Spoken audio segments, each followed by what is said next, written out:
This time of year, we're always looking for great content ideas, and shout out to you guys in the Discord and on Twitter because you guys brought me 8 burning Dynasty fantasy football questions that we're going to tackle today. A variety of topics, a variety of strategies. These are all like macro-based Dynasty questions as well that I can dive into, so they're not necessarily like, would you like this player over that player, or what do you think of my trade? More so general strategy topics. So this one's going to be a fun one. If you enjoy, leave a like, subscribe if you're new around here. Now let's get into it.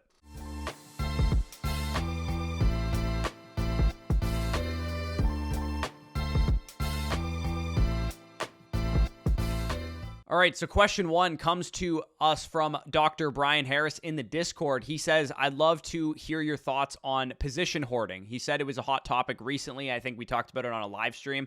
He said how to do it versus how to combat it and benefits of it if you ever do it. So the topic of position hoarding, if you guys are unfamiliar, it basically just means that you overinvest in a certain position in a startup with the intent of like trading all those players away at a premium later. And typically, this usually applies to the quarterback position in Superflex and 2 quarterback leagues, but it also could apply to the tight end position if you're playing in a tight end premium format. And sometimes you can even do it with running backs and wide receivers if you're in a very heavy room for those positions as well. The most important thing that I need to stress about position hoarding that I want people to grasp about this as well is really, really be careful if you're going to try and do this. I think some people will listen to our advice, for example, on quarterbacks and, see how highly we value quarterbacks and look at our startup mock drafts and see how highly the quarterbacks go. And then they immediately do a startup with their redraft buddies who don't value quarterbacks as highly as we do, failing to realize that their league market is not going to pay the premium that we say these quarterbacks are worth, and then you're stuck with 5 quarterbacks that you can't trade away. So to answer the question, I do not encourage positional hoarding. I don't think it's a good idea personally.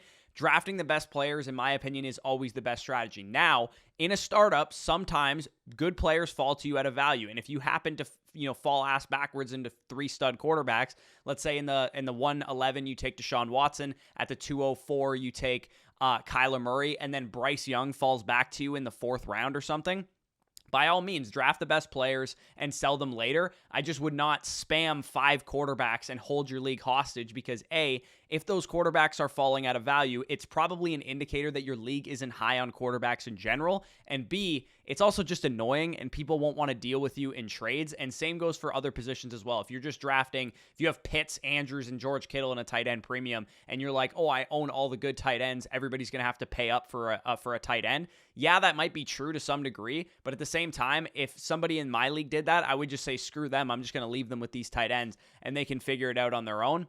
And oftentimes you end up selling for 80 cents on the dollar instead of the premium that you were hoping to get. So don't go into a startup with the strategy that you're just going to position hoard. You're going to draft all the quarterbacks, draft all the tight ends, whatever.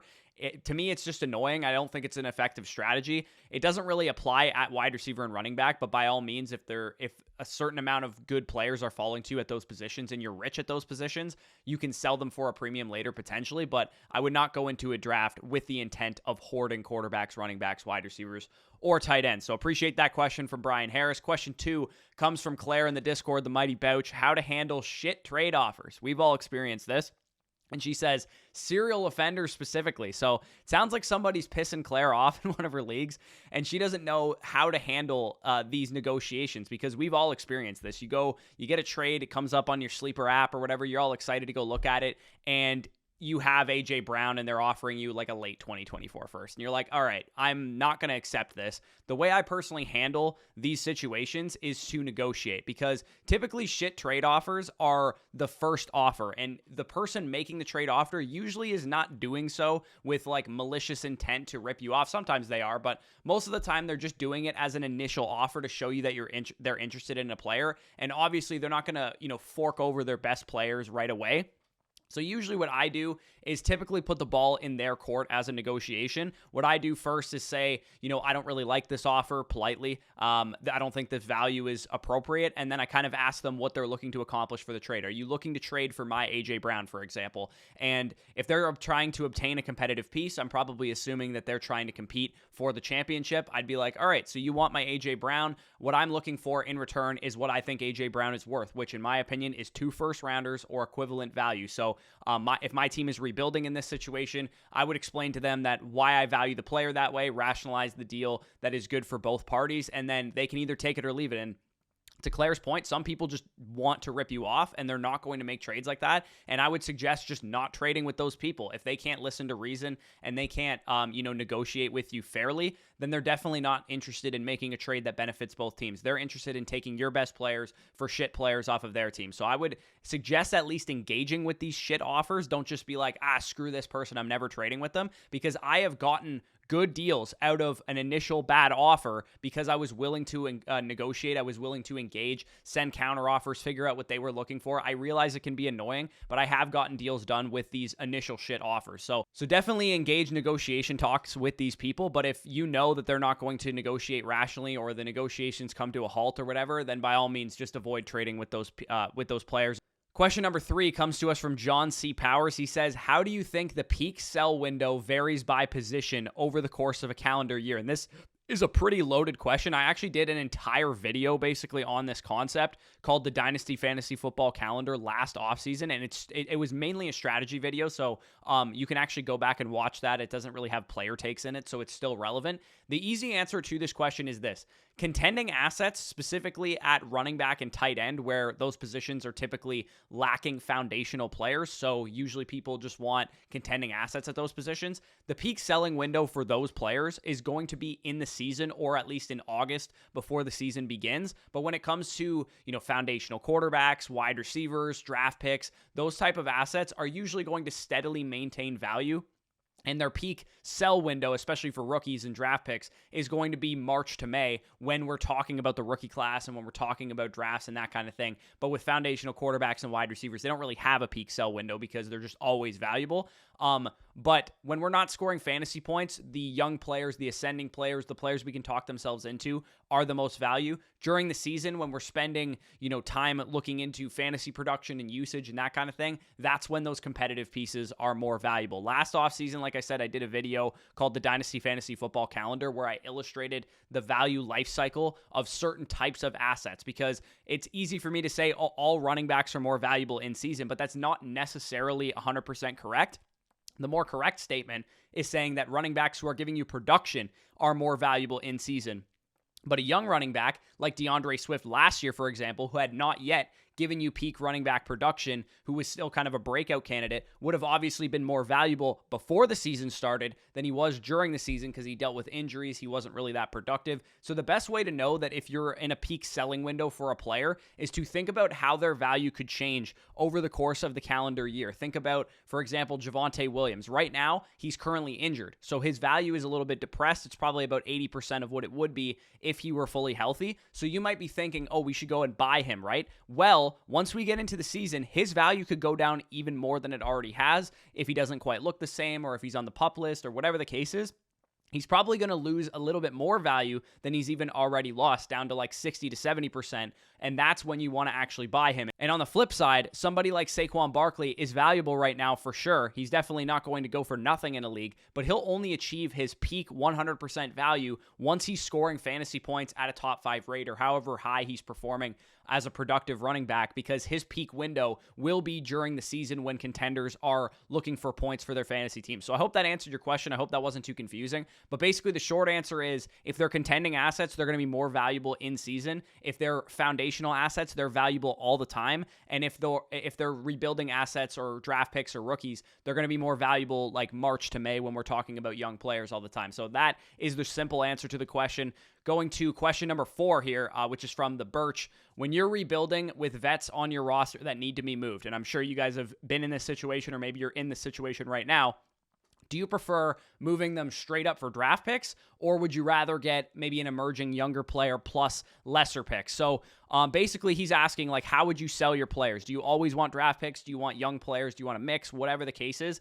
I think it would go without saying that you want to get the best offer possible. So whether that's draft picks or whether that's a young piece plus draft picks, you just want to get the best offer. So if I'm trying to sell Tyreek Hill for my team and 2 first-rounders is my best offer, then that's probably the offer I'm going to take. If it means that Jahan Dotson plus a 2024 first is my best offer, then that's the offer I'm probably going to take. You asked the question, would I rather get picks or would I rather get emerging younger players? Personally, I would rather get picks, and the reason being is, number one, I trust my own ability to evaluate players, so I know I can hit on the draft picks and have them accumulate value, and number two, and more importantly, picks don't score points and picks don't get injured. Therefore, they're never going to lose any value. And also, like I said, they don't score points. So if I'm trying to get Caleb Williams or Drake May or Marvin Harrison, if I'm trying to tank my own first round pick to get one of those assets, having draft picks instead of players while they're young and emerging and they can increase in value, it's going to decrease my overall point scoring potential, and it's going to help me get Caleb Williams, Drake May, 103 Marvin Harrison, whatever the case is. So even though I would love to roster Jahan Dotson in a rebuild, just give me the mid-2024 first, get that production off of my team, add more draft picks, and I can tank my pick even further. And I believe those two assets are similar. So by all means, take shots on younger players, especially if you feel like they can accumulate value and pick up steam throughout the life cycle of their NFL career. But equivalent pick value is 100% my preference when I'm selling contending assets or whatever the case is. And if you're unsure how to properly value players versus future picks, our trade value charts over on Flock Fantasy is the best way that you can learn how to value, Jahan Dotson for a mid-2024 first or whatever the case is. We have them for both Superflex and one quarterback formats, and there you'll get the direct answer to what future pick value is Jahan Dotson worth right now. You guys can see how it looks on the screen right now. He's my wide receiver 24 in Dynasty. He's worth a mid to late first rounder in 2024 and in 2025. Rookie pick value in 2023 about the 108 to 109. And we have that for all players, like 75 deep at wide receiver, 75 deep at running back, 40 deep at quarterback and tight end. And right now you can sign up using our link down below in the description. The promo code FSE gets you 30% off all packages in the pinned comment down below as well. And also, if you sign up annually, you can get a free Zoom consultation plus 6 months for free. So question number 5 comes to us from Ombre. How should we be valuing these elite veteran wide receivers that are around the age of 30? So specifically, he's talking about Tyreek Hill, Devontae Adams, Cooper Kupp, and Stephon Diggs, and then also maybe he's also talking about like Calvin Ridley, Mike Evans, and guys later on, but I think specifically he's talking about these higher end guys, and he said these seem like the quintessential win now pieces that rebuilders are looking to get a haul for, and I would agree. Like if I was in a house money situation and I was really, really close to competing and I wanted to buy one player to get me over the top, these are the guys that I'm going after. Hill, Devontae, Stephon Diggs, Cooper Kupp, because they're so valuable from a redraft perspective, and they're still going to give you like 2 to 3 years worth of production. So I would prefer them to like buying Austin Eckler, for example. In my rankings right now, the way I have these guys ranked is I have Jackson Smith and Jigba, wide receiver 13. I have all 4 of these guys as my next 4 receivers, and then I have Jordan Addison as the bookend in that kind of tier. So the way I look at it is these guys are valuable anywhere between the 105 to 106 in rookie drafts to the 107 in rookie drafts if you haven't had your rookie draft yet. So that's how I value them amongst wide receivers. They are definitely going to be more valuable to a contending team than a rebuilding team. If a rebuilding team is selling these players, they're going to want probably, if I had to guess, 2 first-round picks, or most likely a package like, George Pickens and a first-round pick, or Jamison Williams and a first-round pick, or maybe Treylon Burks and a first-round pick. Get themselves a young wide receiver, get themselves a pick to help add to their rebuild. And while that's a tad steep, in my opinion, if you can get a small piece back, or if you can shave a bit off of that, or hell, even if they're just the missing piece and that's all you need to do to get it done, send your late 2024 first and George Pickens, I'm fine doing that, and I believe that is appropriate value for both sides. And like I said, in the Dynasty trade value chart, you can see how I have them valued there. 1 mid first rounder plus is what I have them listed at. 1 mid first rounder plus being like 1 mid first rounder and a second rounder kind of thing. And then rookie pick value between the 105 and the 107. So hopefully that answers your question. Let's move on to question number 6 here, which is from Bryce. He says, what is the best time to buy running backs for competing teams? Now when they are cheaper, or closer to the season start when you have to pay a little bit of a premium because we kind of know what the workloads, what the projections are kind of looking like? And this question is kind of similar to question 3 because specifically we're talking about buying running backs instead of selling all positions like question 3 was talking about. But Bryce basically asked, do you buy them now when they're cheaper or in season when they're more expensive? My answer to that is that it depends on the running back. And I know that's kind of a cop-out, but for example, a guy like J.K. Dobbins, who's like a young breakout candidate running back, for me is a big buy right now, and I'm comfortable buying him this time of year because he's still young enough that if he gets injured or whatever happens, he might insulate some value, versus if you're trying to buy production like Aaron Jones or James Conner or somebody a little bit older to fill your flex or to fill your RB2 slot, you should definitely definitely wait until the season starts or until very close to the season. Yeah, you might have to pay 110% of what you'd have to pay now, but at least you'll, mitigate the risk of that player getting injured in training camp, injured in the preseason. You'll know what their role is going to be. You'll know what their workload's going to be, especially with these older backs too. Maybe you want to see them play a couple games to make sure they're not washed, and you can buy them week 5, week 6 of the season or whatever. So to answer the question, if you're buying high-end production like Christian McCaffrey, Jonathan Taylor, Saquon Barkley, or cheap production like Aaron Jones, James Conner, whatever, you should definitely wait. But if you're buying young upside like J.K. Dobbins, Cam Akers, Isaiah Pacheco, somebody that's going to increase in value but also give you good production, then you can probably buy them now because they're young enough that they should insulate a little bit, and they're not elite assets like CMC, for example. So you're not totally worried if they go down with an injury. So that is my answer to question 6. Question number 7 is from Jard here. He said, I would love to hear when you think mid-season competing teams should try and go shopping. So you have a competitive team, you get to the mid-season point, and you're like, I need to go buy some more players. I need to go fill out this position, whatever. He said, not sure if I have a rule or just kind of like a vibe. So for me, it's a pretty simple answer. If you're competing, or if you're in a house money contending window, which if you guys haven't heard that term before, it basically just means that you can compete if things break right, but your team is young enough so you're not in a rush, and you have a bunch of draft picks in the future. So you could compete if things broke right for you, but you're not really going to be in a hasty, place of, oh, I have to compete this year because my players are aging. So if you're in a true competing window or in a house money contender window, I believe your team gives you the answer to this question. And basically what that means is if by week 7, you're 6-1 or you're 5-2 or you're 7-0, then yeah, go shopping for the tight end upgrade that you need to push yourself over the top, or go shopping for that final flex piece that you need, or the quarterback tier up, or the running back 3 to round out your roster. But definitely do not go and trade for a bunch of players if you have multiple holes on your roster and you're trying to force things because you started off 2-5 or something like that.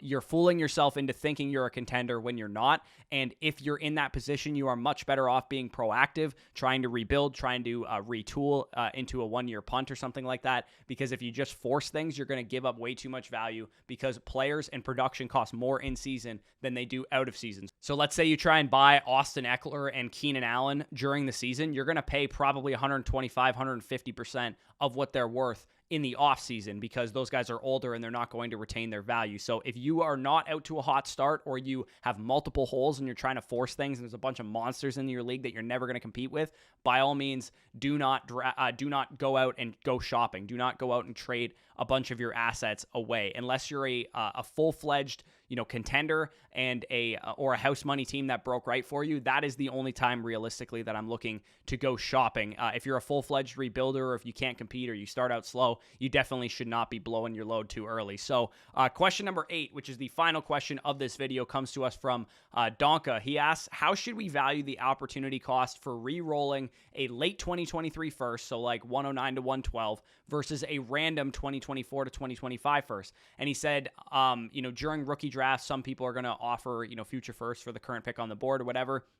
And he said, what factors into that decision? Thanks. So no matter your team situation, in my opinion, I think it is always a good idea to trade for future capital if you are picking at the end of the round. So if you're picking 109, 110, 111, 112, and somebody offers you a random 2024 first or a random 2025 first, I think whether you're competing, whether you're rebuilding, whatever, that pick that you're being offered is going to be more valuable in the future than than the pick is right now. The 109, 110, 112, 111, especially this year, guys like Zay Flowers, Zach Charbonnet, Will Levis, Devon Achane, they're not highly valued assets. These guys are mainly like 7th round plus startup picks. And I think selling that pick for a future first is almost always a good idea, because not only does that pick have a chance to be higher than where it is now, like even if they think it's going to be a late pick, maybe it ends up being the 107 or something, and then you gain a little bit of value that way, but it also resets the unknown factor. And basically what that means is even if those top end players in 2024, Caleb Williams, Drake May, Marvin Harrison, etc., aren't going to be on the board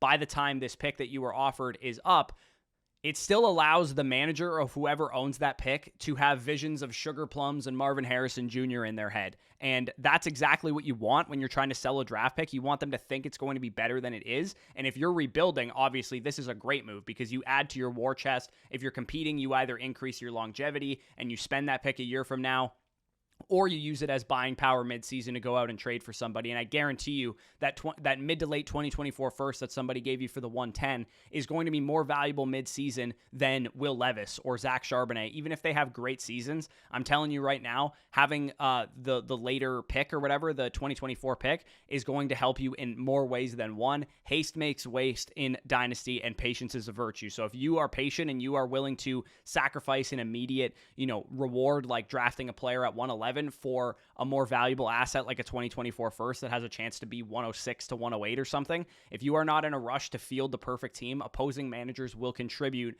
to the inevitable monster that you're able to build. And punting late 2023 first and 2023 seconds is always going to be a good idea if you're going to get future first, and it's an easy way to build out a monster. And many teams I know of have done this in some of my leagues, and I'm very jealous that they were able to do it. So if you enjoyed this video, if you got some value from it, like I said, leave a like down below, subscribe to the channel if this is the first time you're checking us out and you liked what you heard over here. Check out our site, flockfantasy.com. Like I said, trade value charts, 2024 top 10s for quarterbacks, running backs, and wide receivers. So all the players still in college that you're looking at for 2024 picks, I ranked them. I broke them down in film breakdowns. You can get our dynasty rankings, our rookie rankings for one quarterback, for Superflex, all that stuff available on Flock Fantasy, and you'll get the bonus content of all of your favorite Dynasty content creators as well. And of course, right now, by using the promo code FSE, you'll get 30% off. You'll get a 2-day free trial. If you sign up annually, you'll get a Zoom consultation with myself or with Danny, whichever you prefer, and you'll also get 6 months for free. Annual sign up, that'll cover you from now until next July. That means you'll be covered through the redraft season, through the best ball season,